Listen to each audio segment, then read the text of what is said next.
अच्छा ठीक, ठीक कर लेंगे। अच्छा अब हम आगे जी, इधर स्लाइड पे खोलता हूँ जहाँ से मैं आपको काम करवाऊंगा।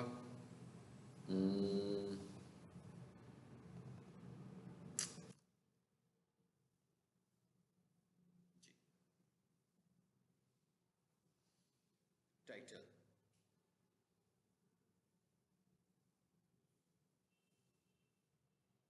ये हमारी ये। अच्छा अब हम आगे से बात शुरू कर रहे हैं और अब हम सपोज कर रहे हैं कि हमारे पास कीवर्ड है और हमने वेबसाइट की एसईओ स्टार्ट कहाँ से करनी है। ठीक है, अब हमें ये पता लग गया कि हमने वेबसाइट की एसईओ स्टार्ट कहाँ से करनी थी। हमने वेबसाइट की एसईओ स्टार्ट करनी थी कीवर्ड रिसर्च से। अब हम ये सपोज कर रहे हैं कि हमने कीवर्ड रिसर्च वाला मुकम्मल कर लिया काम। ठीक है, पहले हमने समझा कीवर्ड्स क्या होते हैं, फिर हमने रिसर्च की, फिर हमने कीवर्ड प्लानर से जाकर एनालिसिस किए। ठीक है, जैसे मैंने 4-5 कीवर्ड पिछली क्लास में निकाल लिए थे। अब क्या करने जा रहे हैं हम? अब ये करने जा रहे हैं भाई, इस वेबसाइट को अगर मैं दिखाऊं आपको,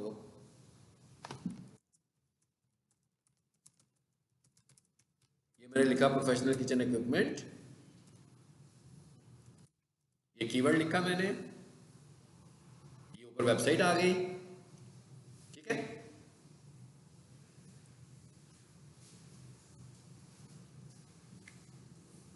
ठीक है। अब ये मैं वेबसाइट इसलिए खोली है ताकि आप इसको देख लें कि हम बात कहाँ से शुरू करने जा रहे हैं। बात हम शुरू करने जा रहे हैं यहाँ से। ये टाइटल है हमारा। तो सबसे पहले हमने कहा भाई हमने कीवर्ड तो निकाल दिया जो हमारा है।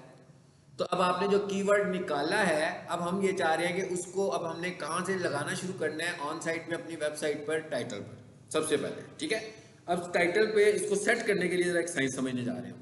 वो क्या है, ये मैंने एक स्लाइड खोली है, आपसे शेयर भी कर दूंगा। ये एक यूआरएल इस पर लगा हुआ है, इस पर क्लिक कीजिए, इस यूआरएल पे आ जाते हैं।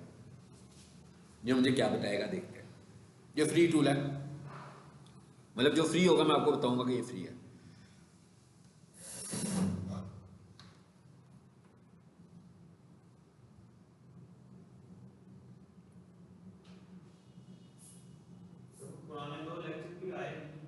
आगे मैं आगे यार, क्यों कैसे करते हैं? आगे मैं आपने देखे, अपलोड नहीं है?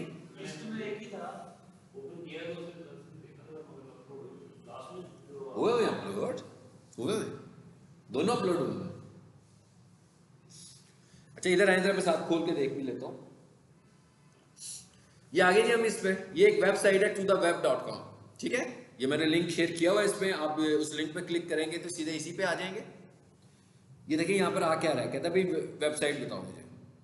अब आपने ये देखना है कि आप ऑफलाइन काम कर रहे हैं, फॉर एग्जांपल आपके पास वेबसाइट भी नहीं है लेकिन आपने प्रैक्टिस करनी है अभी सिर्फ, तो वो आप कर सकते हैं किसी भी वेबसाइट को यूज करते हुए। जैसे देखिए मैं इस वेबसाइट को पकड़ रहा हूँ, कॉपी किया और यहाँ लाकर इसका यूआरएल पेस्ट कर दिया, जनरेट। साथ में मैं आपका वो भी देख लेता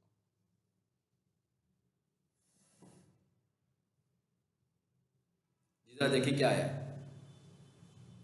देखिए नजर आया टाइटल आपको?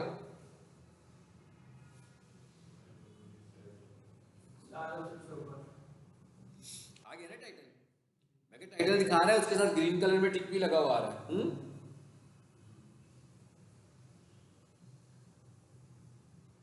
कीवर्ड प्लानर का लेक्चर भी लगा हुआ है, उस पर 3 व्यूज भी हैं। कीवर्ड रिसर्च का लेक्चर उससे पहले लगा हुआ है, उस पर 1 व्यू है। उससे ऊपर लगा हुआ है वेबसाइट एडिटिंग का लेक्चर। मैं क्या, लेकिन वो सारे लगे हुए एंड पे।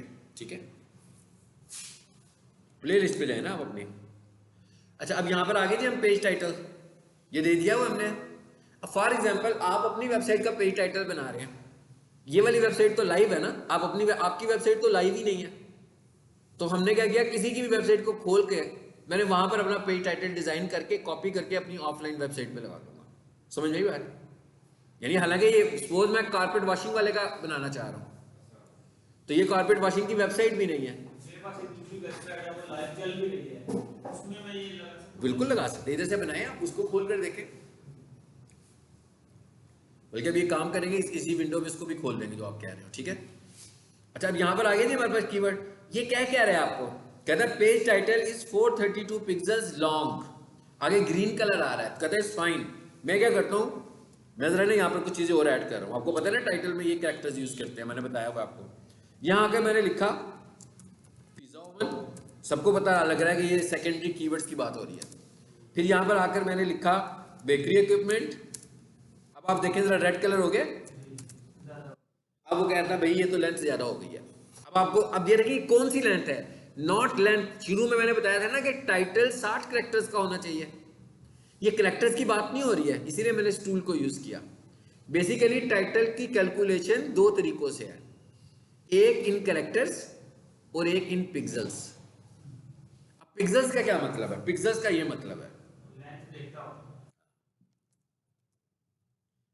प्रोफेशनल किचन इक्विपमेंट, ये लिखा मैंने। अब अगर आप देखो इसको नीचे आकर, तो ये देखें ये जगह सारी खाली है, ये जगह सारी खाली है, ये बीच में हमारी वेबसाइट्स आ रही हैं, ऐसी है ना, दरमियान में आ रही है ना वेबसाइट्स हमारी सारी। अच्छा, अब वो ये कह रहा है कि ये वाली जो जगह है ना, ये उसने आपको पिक्सल एलोकेट किए हुए। ये कितने पिक्सल एलोकेट किए हुए उसने आपको? 580 580 आ रहे थे ना, मिट गए? नहीं, वो दूसरे में होगा। हाँ, कितने एलोकेट किए हुए इसने आपको? 580 पिक्सल्स। ये वो जगह है जो मैं भी आपको विड्थ दिखा रहा था। तो उसको किस तरह कैलकुलेट कर रहा है? इन पिक्सल्स। अब अगर हम नीचे जाए ना, सर्चिंग में जरा देखते हैं, इसमें तो पूरे आ रहे हैं, पूरे आ रहे हैं ना, इसमें नीचे आए, ये नहीं किया। इसमें देखें पूरे तो नहीं आ रहे, डॉट डॉट आ रहे ना आगे। इसका मतलब क्या होगा कि इनकी कैरेक्टर लेंथ ज्यादा हो गई है, पिक्सल लेंथ बढ़ गई है। हो सकता है कैरेक्टर लेंथ ठीक हो, पिक्सल लेंथ बढ़ गई हो। इसका क्या मतलब है ये भी आपको बताता हूं। अब गूगल क्या करेगा, गूगल ने सिर्फ पहले 60 कैरेक्टर या 580 पिक्सल्स को ही ऑप्टिमाइजेशन में लाना है। और गूगल ने जब आपका एसईओ ऑडिट भी करना है ना, तो उसने ये देखना है कि ये क्या लिमिट में है कि नहीं है। अगर नहीं है तो इसका मतलब है कि ये बैड फैक्टर है। जिसका मतलब क्या हुआ कि मैं जब सबसे पहले कीवर्ड बनाने के बाद इधर आऊंगा, मैं टाइटल में अपने कीवर्ड्स लाऊंगा। किस कॉम्बिनेशन में ला सकता हूं? मेन कीवर्ड और सेकेंडरी कीवर्ड्स की शक्ल में। यहां पर यूं भी करते हैं कि एक प्राइमरी कीवर्ड और उसके बाद कंपनी का नाम, जो जगह बच गई वहां पर कंपनी का नाम हम लोग यूज कर लेते हैं। ठीक है, तो ये भी हमारे पास एक एसईओ का फैक्टर है, बहुत बड़ा फैक्टर है। यानी अगर ये नहीं किया होगा तो मैसेज आ रहा होगा कि भाई आपका टाइटल ऑप्टिमाइज नहीं है। तो ये हमने टाइटल को ऑप्टिमाइज किया। अब हम उधर आ गए वापस। हम छोटे से काम नहीं चला सकते, जो हमारा पहले काम भी थे वो थे। मैं तो उसी से कहा, हमने तो उसी से चलाया हुआ ना। मैंने कहा ये मैक्सिमम लिमिट इतनी है, यानी अगर मैं बढ़ाऊंगा तो मैं 580 तक जा सकता हूं, इससे ज्यादा नहीं लिख सकता। और ये जो मैंने दूसरा लिखा है ना, इसका फायदा क्या हुआ मुझे? क्या हुआ, मेरे पास ना ये वाला एक मेन पेज है। अब ये देखिए ना, कहानी चेंज होती जाएगी। यानी एक पेज के ऊपर एक कीवर्ड प्राइमरी कीवर्ड होगा, तो दूसरे पेज के ऊपर वो कीवर्ड सेकेंडरी कीवर्ड बन जाएगा। और जो दूसरे पेज का प्राइमरी कीवर्ड होगा वो यहां पर सेकेंडरी कीवर्ड बन जाएगा। क्यों लेता है? पिक्सल में भी लेता है, इसलिए लेता है ना भाई, ये स्क्रीन की एक डायमेंशन पिक्सल में है ना, आपकी स्क्रीन का साइज तो पिक्सल्स में। तो ये कह रहा था कि मेरे पास ये जगह सिर्फ, अब ये जगह अगर आपने फुल कर दी तो फिर मुझे आगे से दिखाने के लिए कुछ नहीं है। ये नहीं है कि मैं इनकी लाइनें बढ़ाता जाऊंगा, उससे तो स्ट्रक्चर खराब हो जाएगा। तो कहता है आपको कैरेक्टर्स को भी कैलकुलेट करना है और आपको पिक्सल। अब पिक्सल को कैलकुलेट करना तो बड़ा मुश्किल है भाई, ये टूल ना होता तो मैं कैलकुलेट ही नहीं कर पाता, मेरे पास और कोई तरीका ही नहीं होता। तो इस टूल ने मुझे पिक्सल कैलकुलेट करके बता दिया कि ये पिक्सल की लिमिट है या पिक्सल की लिमिट नहीं है। ये जो इक्विपमेंट के आगे डॉट डॉट दिख रहे हैं, इसके आगे टेक्स्ट और है। एग्जैक्टली इसके आगे इनका टेक्स्ट है। मैंने कहा इसके आगे इनका कुछ लिखा हुआ है, लेकिन क्योंकि वो नजर नहीं आ रहा तो गूगल उसको कंसीडर भी नहीं कर रहा होगा। जी बिल्कुल फ्री टूल है ये, इसके कोई चार्जेस नहीं होते। ठीक है, अब एक चीज हमें पता लगी, मैं कहता हूं भाई मुझे तो अब सपोज कर रहे हैं हम कि मुझे तो बनाना था अपने इसके लिए, कारपेट वॉशिंग के लिए। ठीक है, सो मैं कहता हूं मेरा कीवर्ड था कारपेट वॉशिंग सर्विसेज इन। अब देखिए कम के ऊपर भी एरर आ रहा है, आ रहा है ये तो बहुत ही कम है, थोड़ा सा बढ़ाओ। ठीक है, सर्विसेज इन देखिए कितने एक्सेप्टेबल है, 270, से कम उसको कंसीडर किसको कर रहा है, 270 को, इन लाहौर। ठीक हो गया। अब मुझे लग रहा है कि भाई इज फाइन, तो ठीक है, नहीं तो मैं कहता हूं एक और कीवर्ड टारगेट कर लेते हैं, expert carpet cleaner. No doubt पहले कौन सा कीवर्ड टारगेट होगा, प्राइमरी ही टारगेट होगा। ये मेरा क्या बन गया, अब सेकेंडरी कीवर्ड बन गया। अब हो सकता है कि मेरा दूसरा एक पेज हो जिसमें एक्सपर्ट कारपेट क्लीनर मेरा प्राइमरी कीवर्ड हो, तो उसको सपोर्ट मिल गई इस पेज से भी। इस पेज से हमने उसको सपोर्ट दे दी एज ए सेकेंडरी कीवर्ड, और वहां पर वो बना हुआ है प्राइमरी कीवर्ड। जब वो जहां पर वो प्राइमरी कीवर्ड होगा वहां पर इस कीवर्ड को मैं सेकेंडरी कीवर्ड बना दूंगा, तो दोनों आपस में इंटरलिंक प्रॉपर हो गए, सही साइंस के साथ हो गए।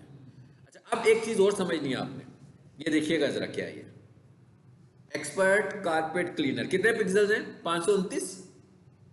अब एक चीज नोट करनी है आपने, अब मैं एक्सपर्ट कारपेट लिखूंगा सिर्फ,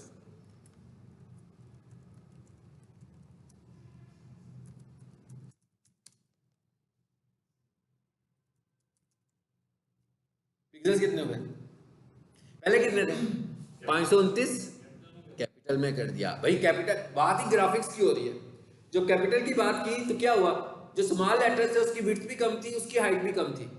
जो कैपिटल लेटर्स हैं उनकी विड्थ भी ज्यादा है और उनकी हाइट भी ज्यादा है, तो उसने पिक्सल्स भी ज्यादा ऑक्यूपाई कर लिया।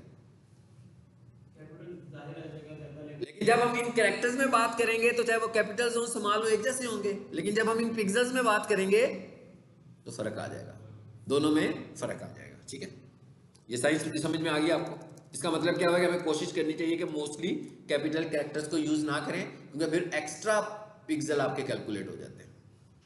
चलो अब मैं ये लिख लेता हूँ वही चीज जो मैंने पहले लिखी थी।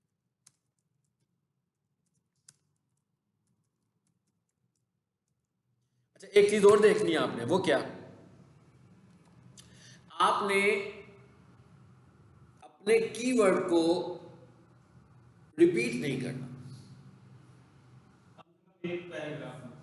अभी अभी फिलहाल हम टाइटल की बात कर रहे हैं, मैं कह रहा हूं आपने टाइटल में अपना कीवर्ड यानी कि कारपेट वॉशिंग को मैंने अब दोबारा नहीं यूज करना। ठीक है, यानी आपने अपने कीवर्ड को रिपीट नहीं करना। हो गया, ये बन गया हमारा ये। अच्छा, अब दूसरे नंबर पर क्या चीज आ रही है, दूसरी चीज है हमारे पास मेटा डिस्क्रिप्शन। चलें इधर आए, जरा इस वेबसाइट को भी खोल लें, इसकी कोडिंग को भी खोल लें, ताकि जो चीजें मैं आपको पढ़ा रहा हूं उसको भी देखें आप साथ। टाइटल नजर आ गया होगा आपको कहीं पे, कहाँ है जी टाइटल इसका, ये लाइन नंबर 11 में लिखा हुआ है जो मैं आपको एक्सप्लेन कर रहा हूं।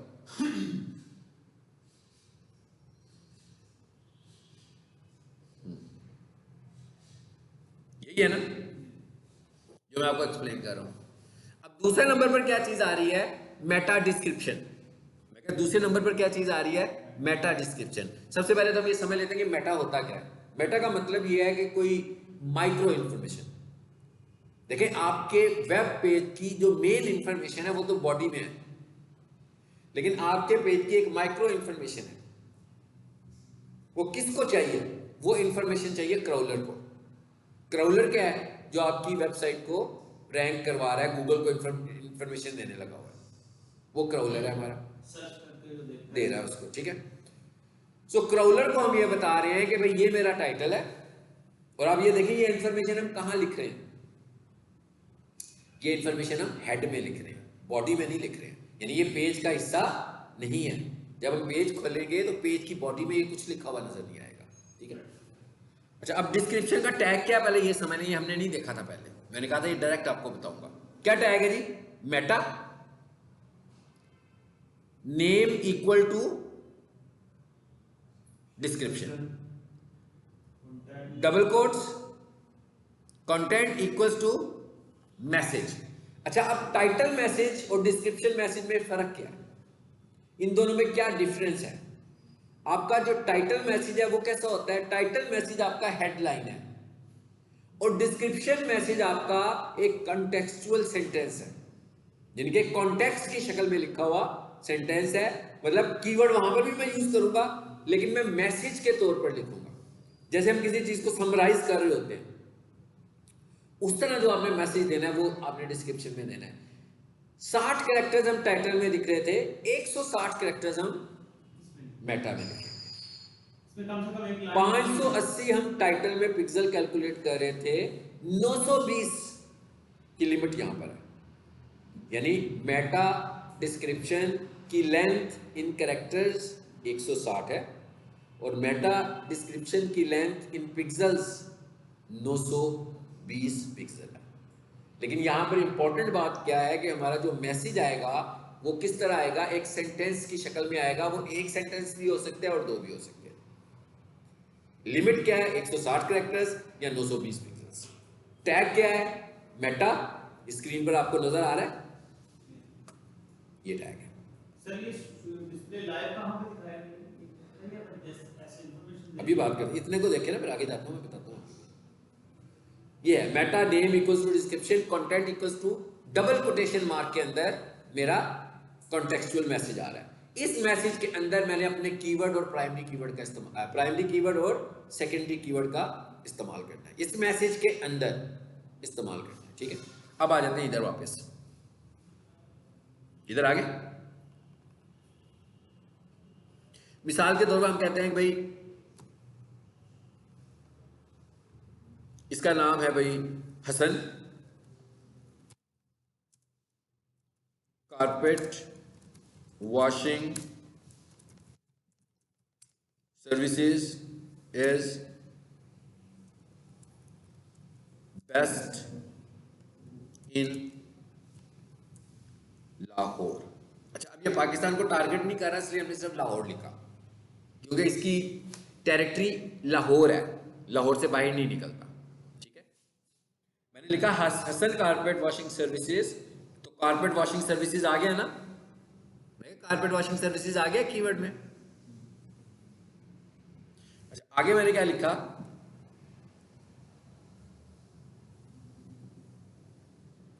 Are you looking for expert carpet cleaner in LA. पूरा हो गया। अब आपने देखा मैंने दो कीवर्ड्स को एडजस्ट कर लिया और पहले सेंटेंस के अंदर मैं इसका मेन कीवर्ड ले आया। क्या कीवर्ड था इसका मेन? कारपेट वॉशिंग सर्विसेज, यही था ना, कारपेट वॉशिंग सर्विसेज। और बेस्ट भी आ गया, इन लाहौर भी आ गया, लेकिन कॉन्टेक्स्ट फॉर्मेट में लेकर आया इसको, मैं एक कॉन्टेक्सचुअल शक्ल में लेकर आया। तो इसमें सवाल यार क्यों लिखा एक मिनट,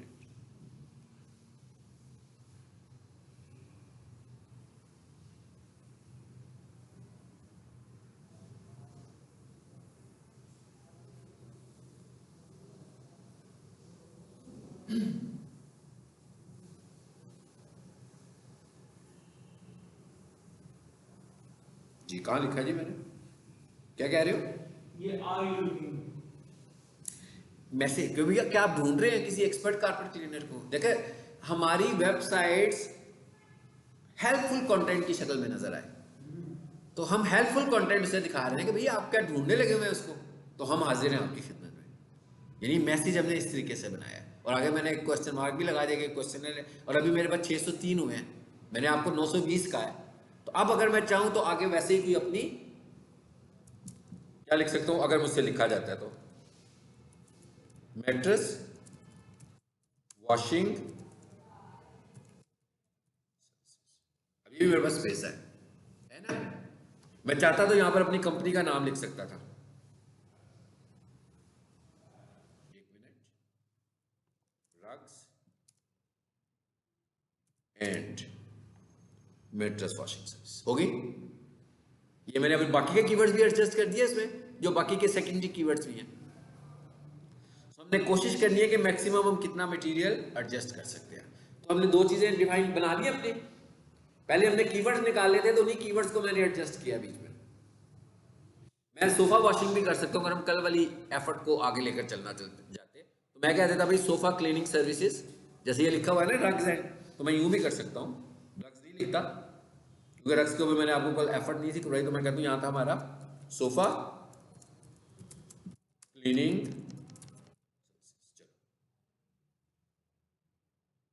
वो हमारा प्राइमरी कीवर्ड सेकेंडरी कीवर्ड सारे बीच में आ गए ना, जो कल कर रहे थे हम लोग।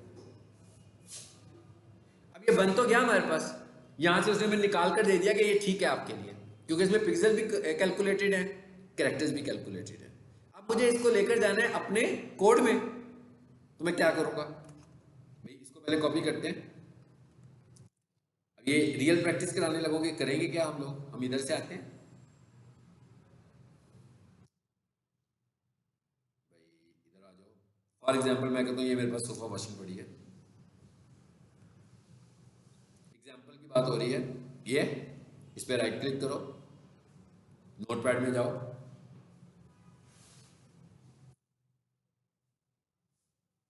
आगे हेड में ये था, चलो जी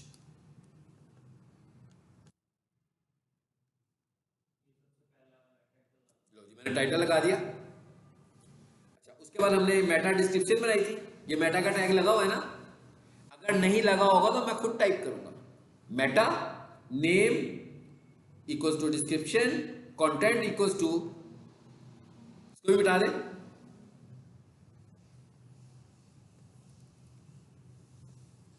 चलो कहां था जी, इसमें थे।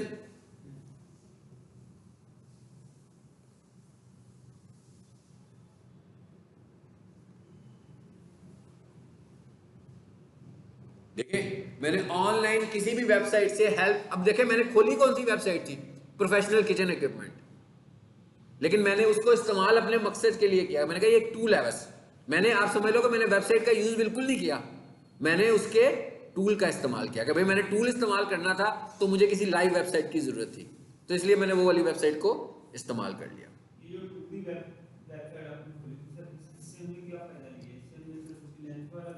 ये इसने ही तो मुझे पिक्सल कैलकुलेट करके दिए हैं, वैसे तो पिक्सल कैलकुलेट ही नहीं था उन्हें, नहीं नहीं नहीं, इसने चेंज नहीं करना, चेंज मैंने खुद करना है। अच्छा ये ना सबने एआई कुछ भी नहीं है, ऐसे लोगों को ना बेवकूफ बनाया हुआ है। एआई क्या चीज, क्या है एआई चीज ये है कि कोई चीज डेवलप करवा के उसके अंदर जो मैसेजेस दे दिए वो हो जाएंगे बस, कस्टमाइज चीजें नहीं हो सकती हैं। मतलब एक रेस्टोरेंट है भाई, उसके अंदर उन्होंने क्या किए हुए, रोबोट रखे हुए हैं ऑर्डर देने के लिए, ठीक है, तो उनको कुछ चीजें उन्होंने पहले से एजुकेट की हुई है ना, फीड की हुई है, यानी कि एजुकेट का मतलब फीड की हुई है। अब अगर आप डिफरेंट तरीके से जाते हैं या आप चीज ही नहीं मांग लेते जो उनके पास अवेलेबल नहीं है, भाई किसी रेस्टोरेंट में जाकर आप ऐसा ऑर्डर भी कर सकते हो, या डिफरेंट तरीके से मांग लेते हो तो वो तो नहीं उसको अंडरस्टैंड कर पाएगा। चैट जीपीटी जो मैं उससे हेल्प लेता हूँ तो एक लिमिटेड हद तक की हेल्प करता है ना, कोई चीज मुझे बनाकर तो नहीं दे सकता वो, मतलब मैं यूं बैठा हूँ, मैं को यार गूगल ऐड लगा दो मेरा, तो कहेगा नहीं भाई इतना नहीं, मैं आगे गया, आप मुझसे पूछ लें कैसे लगाते हैं, मैं आपको तरीका बताऊंगा, लिख वो भी इन शेप ऑफ चैट, खुद नहीं बनाऊंगा मैं आपके लिए, ठीक है। चलो ये भी हो गया हमारा काम, काम खत्म हो गया, यानी कि हमने दो चीजें कर ली। अब जरा एक और चीज देखते हैं आखिर इधर, वो क्या है इंपॉर्टेंस। मैं इधर आया था और इधर आकर मैंने लिखा क्या था, मैंने लिखा था प्रोफेशनल किचन इक्विपमेंट, ये लिखा था ना जी मैंने। जरा ये देखते हैं कि हायरार्की क्या है, कि ये जब कीवर्ड के अगेंस्ट कोई वेबसाइट ट्रिगर की है तो नजर क्या है हमें। वेबसाइट के दो हिस्से हैं, एक हेड का पोर्शन है और एक बॉडी का पोर्शन है, हमें क्या नजर आया, सो मैंने लिखा प्रोफेशनल किचन इक्विपमेंट। अब आप देखेंगे नजर क्या आया आपको जी, क्या नजर आया आपको,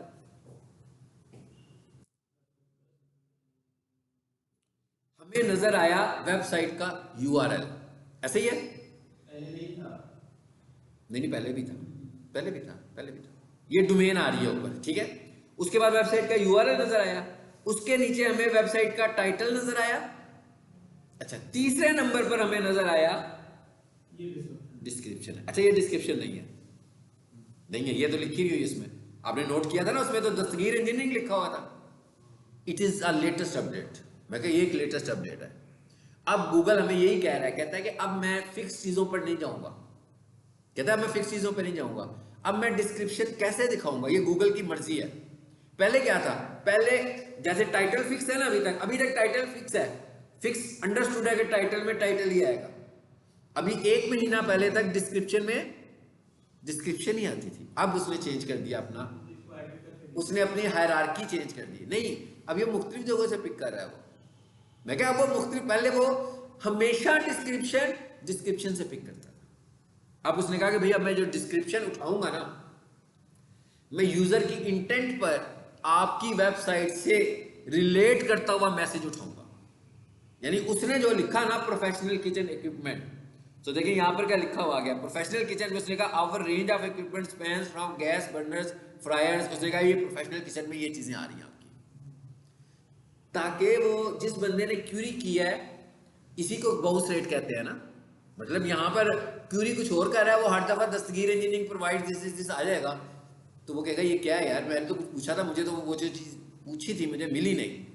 तो इसने कहा आपने जो ढूंढा है ना, उसने उसको मैच किया है, यानी जिस बंदे ने क्यूरी किया है उसने उसको मैच किया वेबसाइट के कंटेंट में से, इससे रिलेट करता हुआ कौन सा टेक्स्ट कहाँ पड़ा हुआ है, उसने वहां से उठाकर दे दिया। ये मैंने एक वीडियो भी लगाई हुई है, शायद आपने देखी हो, कि डेथ ऑफ मेटा डिस्क्रिप्शन बनाकर मैंने लगाई है कि भाई किधर गया मेटा डिस्क्रिप्शन, पहले तो फ्रीज था, अब फ्रीज नहीं है। अब ऐसा होगा कि कभी वो मेटा डिस्क्रिप्शन से भी उठाएगा। कब उठाएगा? जब यूजर की क्यूरी उस तरह की होगी, फिर वो मेटा डिस्क्रिप्शन से उठाएगा। लेकिन अब अंडरस्टूड मेटा डिस्क्रिप्शन से, यही मेरी वीडियो है, वो ये वीडियो मैंने लाइव भी की हुई है शायद यूट्यूब चैनल के ऊपर, मैंने पब्लिक भी की हुई है। मेरी सारी वीडियोस पब्लिक नहीं होती हैं, लेकिन अगर कोई अपडेट आती है ना उसकी अगर मैं कोई वीडियो लगाऊं तो मैं उसको पब्लिक करता हूँ। तो ये वाली वीडियो मैंने पब्लिक की हुई है कि डेथ ऑफ मेटा डिस्क्रिप्शन, और ये मेरे चैनल पर भी है, व्हाट्सएप चैनल पर भी है। व्हाट्सएप चैनल पे है आप लोग के? नहीं है? देखा हुआ है नहीं मेरे चैनल के? नहीं, व्हाट्सएप नहीं देखा, मैं आपसे शेयर करता हूँ, उस पर जाना, उसमें मैं बहुत सारी अपडेट्स लगाता हूँ, उसमें मैं बहुत सारे MCQs भी रख रहा हूँ व्हाट्सएप चैनल पे, व्हाट्सएप का चैनल, यूट्यूब चैनल नहीं कह रहा, ठीक है?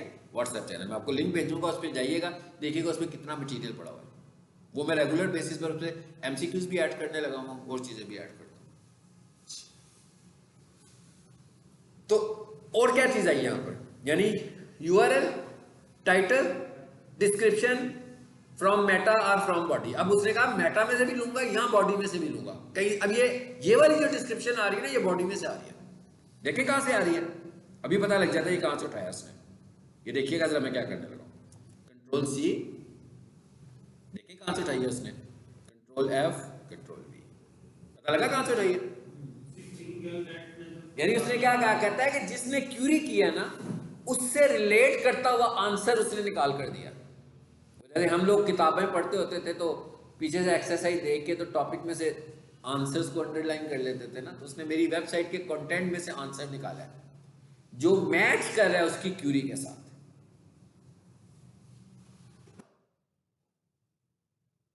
और अगली चीज क्या आई है यहां पर, अगली चीज यहां पे आई है,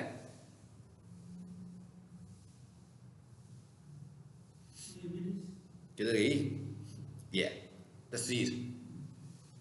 मैं आपको ये बताना चाह रहा हूं कि कितना हिस्सा वो हेड में से पिक कर रहा है और कितना हिस्सा वो बॉडी में से पिक कर रहा है। ये तस्वीर भी कहां से आई है, बॉडी से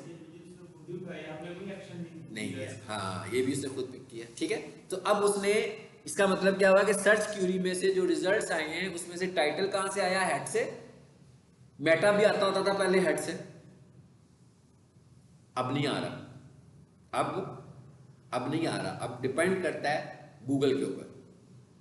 और तस्वीर कहां से आई, बॉडी में से।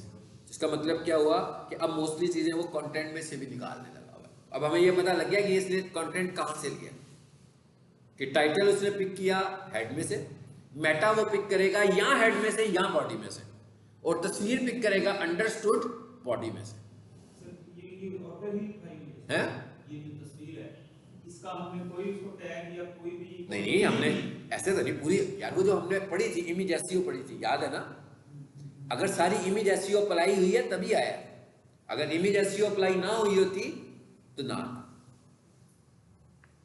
नीचे देखें दूसरी वेबसाइट पे,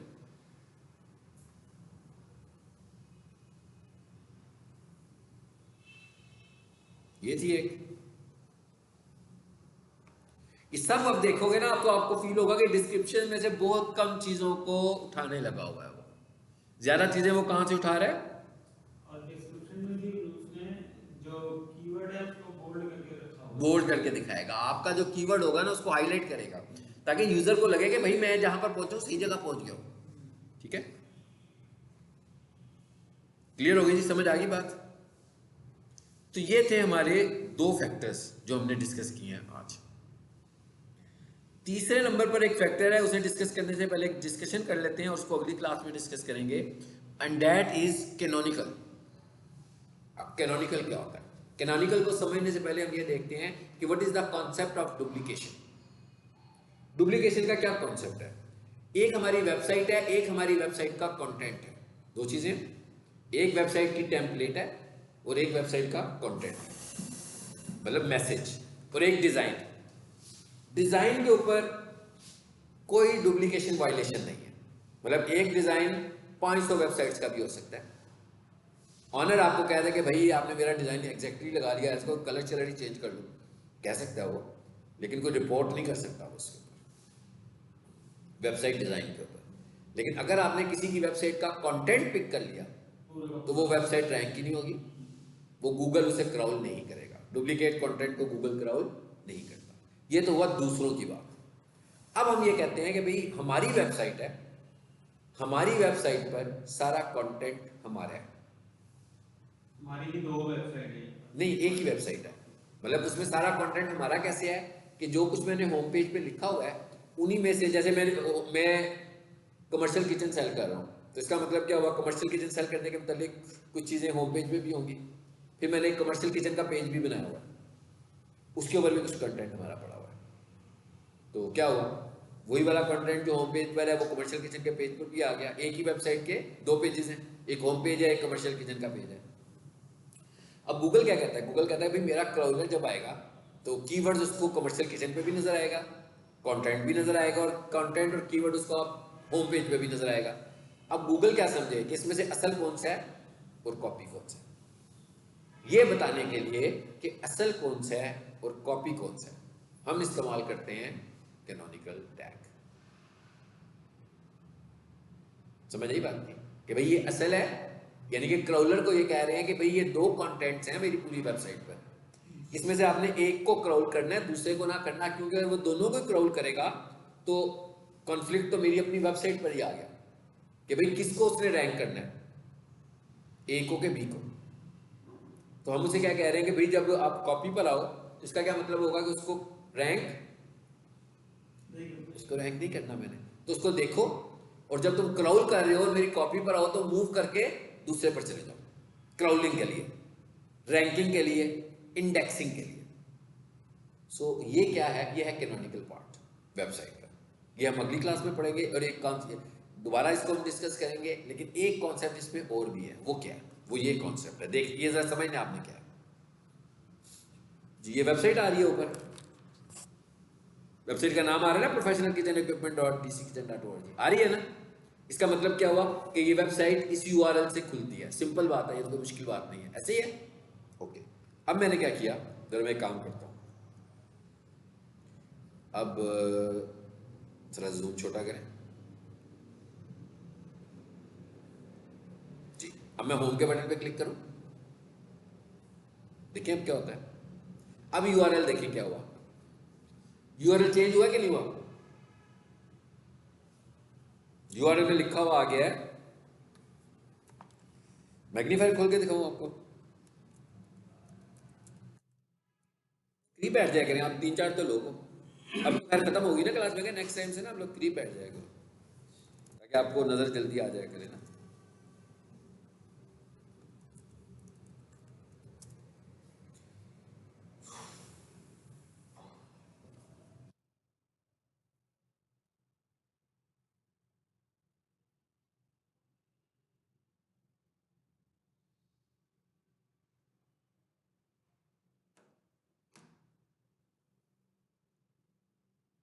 जी देखिए जरा, URL चेंज हुआ कि नहीं हुआ, कि वही है जो पहले था?